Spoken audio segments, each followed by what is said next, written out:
السلام علیکم ورحمۃ اللہ وبرکاتہ۔ الحمد للہ رب العالمین والعاقبۃ للمتقین والصلاة والسلام علی اشرف الانبیاء والمرسلین نبینا محمد وعلی آلہ وصحبہ اجمعین ومن تبعهم بإحسان إلى يوم الدین اما بعد۔ فعن عائشة رضی اللہ تعالی عنہا قالت لما جئنا سرف حضت فقال النبي صلى الله عليه وسلم افعلي ما يفعل الحاج غير ألا تطوفي بالبيت حتى تطهري، متفق عليه في حديث طويل۔ بلوغ المرام من ادلت الاحکام کی حدیث نمبر 126 ابھی آپ کے سامنے پڑھی گئی ہے۔ ام المومنین حضرت عائشہ صدیقہ رضی اللہ تعالی عنہا بیان فرماتی ہیں، لما جئنا سریف، لما مانے جب، لما جب، جئنا ہم لوگ آئے، جئنا ہم لوگ آئے، لما جئنا جب ہم لوگ آئے، سریف، سریف ایک جگہ کا نام ہے، سریف مکہ مکرمہ سے تقریباً 12 کلومیٹر کی دوری پر شمال جانب ایک چھوٹی سی وادی ہے، اسی کو سریف کہتے ہیں۔ مقام سریف، وادی سریف مکہ سے 12 کلومیٹر کی دوری پر ہے، یعنی شمال جانب مدینہ کے راستے پر۔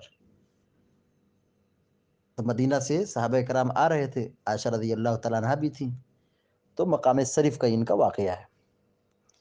اور سریف یہ وہی جگہ ہے جہاں پر اللہ کے نبی صلی اللہ علیہ وسلم نے میمونہ رضی اللہ تعالیٰ عنہ سے شادی کی۔ میمونہ ام المومنین میمونہ رضی اللہ تعالیٰ عنہ کی شادی اسی مقام سریف پر ہوئی تھی، اور اسی جگہ حضرت میمونہ رضی اللہ تعالیٰ عنہ کی وفات بھی ہوئی۔ تو ام المومنین حضرت میمونہ رضی اللہ تعالیٰ عنہ کی قبر اسی وادی سریف میں ہے۔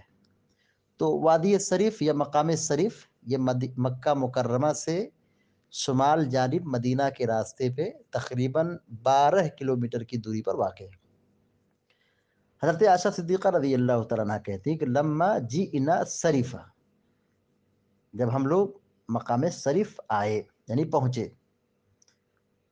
کہتی ہیں حضت، مجھے حیض آ گیا، حضت مجھے حیض آ گیا، ماہواری کا خون آ گیا، حیض تو میں حائضہ ہو گئی، یعنی مجھے حیض کا خون آ گیا۔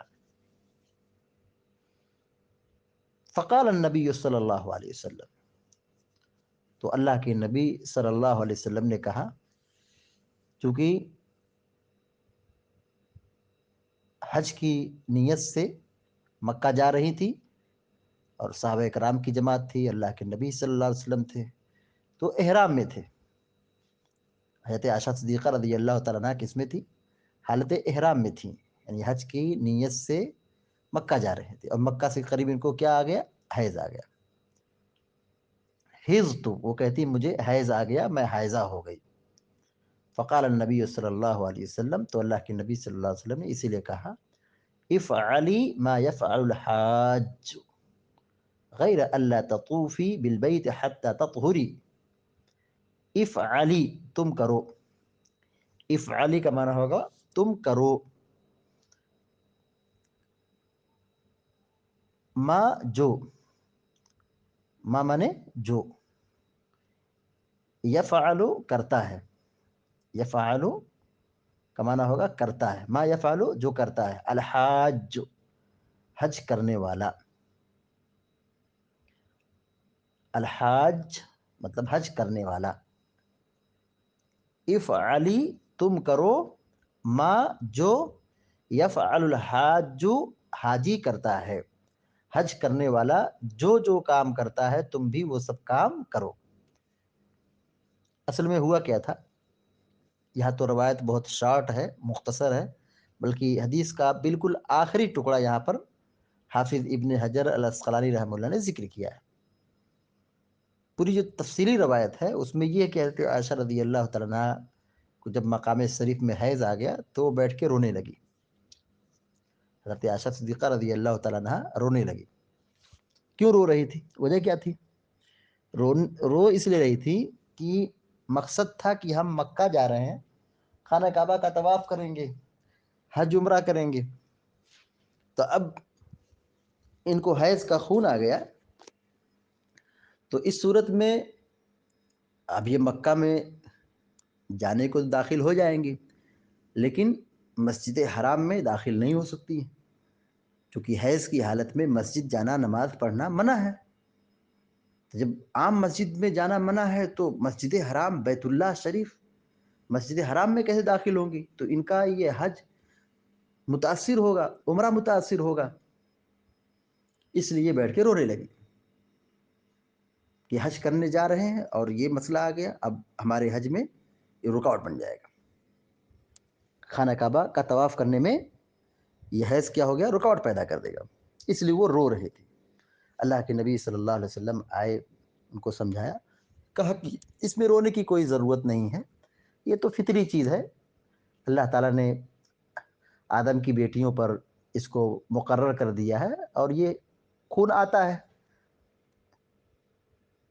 تو اب تم وہ سارا کام کرو جو حاجی کرتا ہے، مطلب کوئی کام چھوڑنا نہیں ہے، حج کے جتنے بھی اعمال ہیں ان سب کو کرو، افعلی ما یفعل الحاج،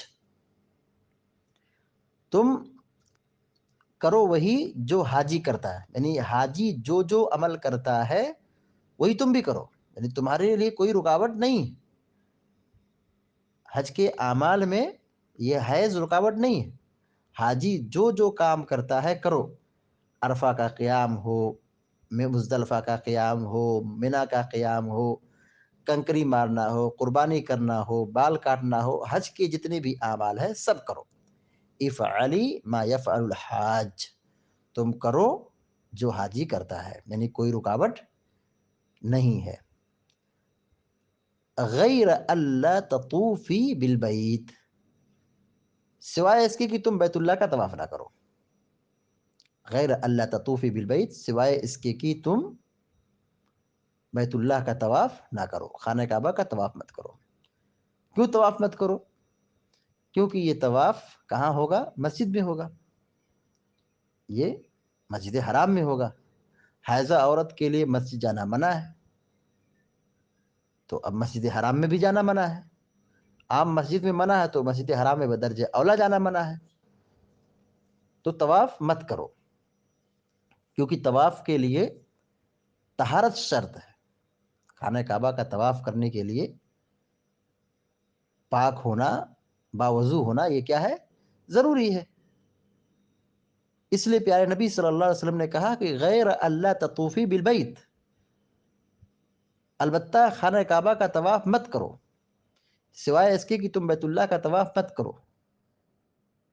غیر مانے علاوہ، سوا، اللہ تطوفی یہ کہ تم طواف مت کرو، اللہ تطوفی تم طواف مت کرو، بالبیتی گھر کا یعنی بیت اللہ کا، بیت سے مراد بیت اللہ، اللہ کا گھر، خانہ کعبہ، اللہ تطوفی یہ کہ تم طواف نہ کرو، بالبیتی خانہ کعبہ کا، حتی تطہری یہاں تک کہ تم پاک ہو جاؤ، حتی مانے یہاں تک کہ، تطہری تم پاک ہو جاؤ، یعنی نہا دھل کر کے پاک صاف ہو جاؤ، پھر تم خانہ کعبہ کا طواف کرو۔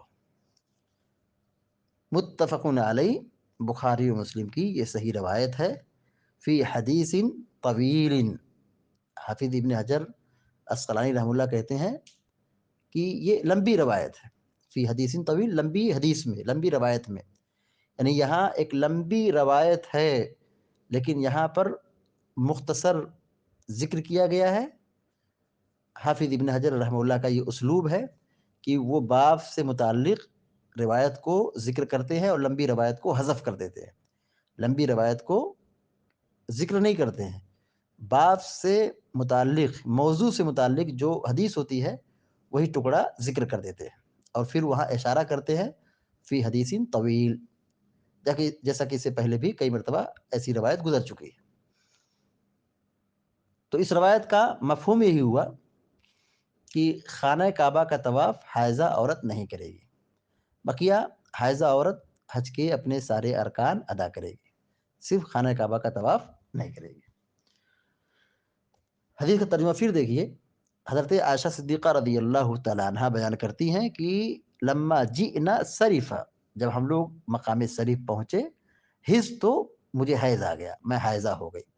فقال النبی صلی اللہ علیہ وسلم، تو اللہ کے نبی صلی اللہ علیہ وسلم نے فرمایا، افعلی ما یفعل الحاج، تم کرو وہی جو حاجی کرتا ہے، افعلی تم کرو، مطلب عمل کرو، ما یفعل الحاج جو حاجی کرتا ہے، غیر اللہ تطوفی بالبیت، سوائے اس کے کہ تم بیت اللہ کا طواف مت کرو، حتی تطہری، یہاں تک کہ تم پاک ہو جاؤ، یعنی نہا دھل کر کے پاک صاف ہو جاؤ، تب تم خانہ کعبہ کا طواف کرو، اس سے پہلے نہیں۔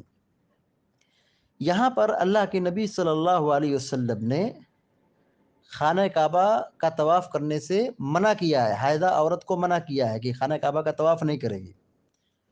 جس زمانے میں اللہ کے نبی صلی اللہ علیہ وسلم حج کیے تھے، یا نبی کے زمانے میں، یہ صفا مروہ کی جو پہاڑیاں تھیں یہ مسجد کے باہر تھیں، مسجد کے باہر تھیں۔ تب یہ حائضہ عورتیں خانہ کعبہ یہ صفا مروہ کی صحیح کر لیتی تھی، حائضہ عورتیں صفا مروہ کی صحیح کر لیتی تھی، لیکن اب چونکہ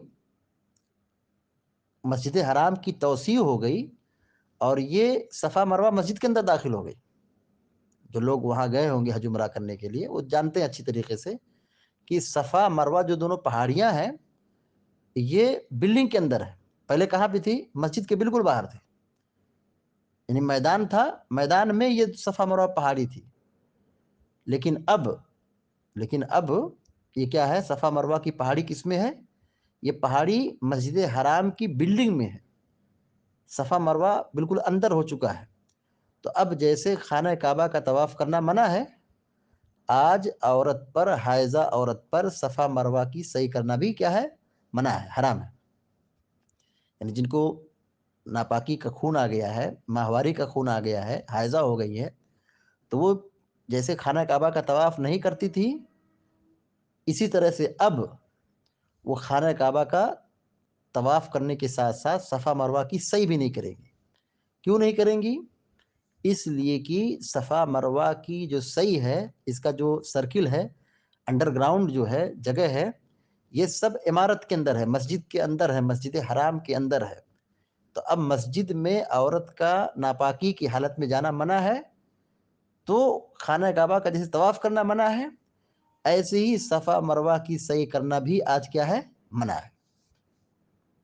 بات بالکل واضح رہے، اللہ کے نبی صلی اللہ علیہ وسلم نے صرف طواف سے منع کیا ہے، لیکن کیونکہ اس زمانے میں صفا مروہ پہاڑی مسجد کے باہر تھی، اس لیے رخصت تھی کہ صحیح کر لیں، لیکن اب چونکہ وہ مسجد کے اندر داخل ہو گئی ہے، اس مناسبت سے صفا مروہ کی صحیح کرنا حائضہ عورت کے لیے کیا ہے؟ منع ہو جائے گا۔ تو عورت وہ سارا کام کرے گی، حیض کی حالت میں عورت وہ سارا کام کرے گی، حج کے اپنے تمام اعمال ادا کرے گی، صرف خانہ کعبہ کا طواف نہیں کرے گی اور صفا مروہ کی صحیح نہیں کرے گی آج کے زمانے میں۔ اس حدیث سے جو باتیں معلوم ہوئی، نمبر 1، حائضہ عورت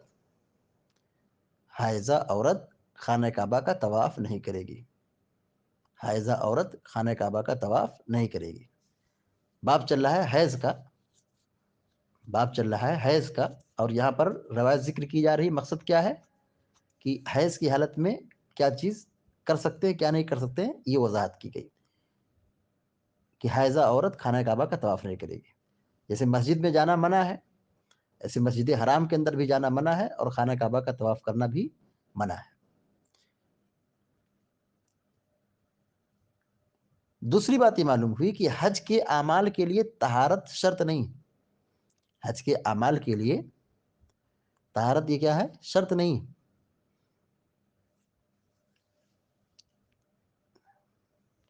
جیسے عرفہ کا وقوف، مینا کا قیام، کنکری مارنا، قربانی کرنا، یہ ناپاکی کی حالت میں بھی چل جائے گا. جیسے عورتیں حیضہ ہو جاتی ہیں، ان کو حیض آ جاتا ہے، تب یہ عرفات بھی جاتی ہیں، مزدلفہ بھی جاتی ہیں، کنکری بھی مارتی ہیں، قربانی بھی کرتی ہیں، بال بھی کٹاتی ہیں، حج کا پورا کام کر رہے ہیں.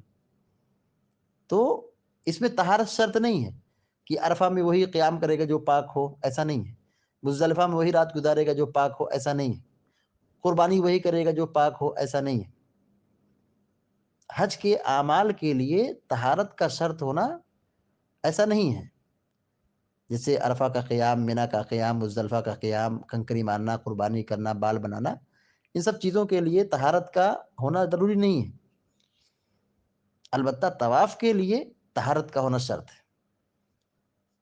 طواف کے لیے، صفا مروہ کی سعی کے لیے عورت کا پاک ہونا کیا ہے؟ شرط ہے. اور علماء یہ کہتے ہیں کہ خانہ کعبہ کا طواف کے لیے وضو کا ہونا ضروری ہے.